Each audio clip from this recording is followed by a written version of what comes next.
வேணான்னு ஒதுங்கி நிற்கிற முடியாம தேவையில்லாம இதுக்குள்ள இழுத்து விட்டுறது இவ்வளவுதான் நல்லதில்லை. இறங்கணும்னு முடிவு பண்ணிட்டேன்னா சைலண்டெல்லாம் போற மாட்டேன். நாங்களும் பிளேயர் தான் சார், ஆனா எங்களுக்கு ஃபுட்பால் எல்லாம் தெரியாது.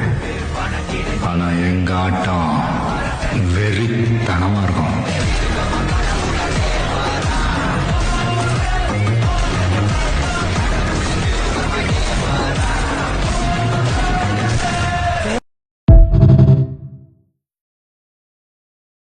Look at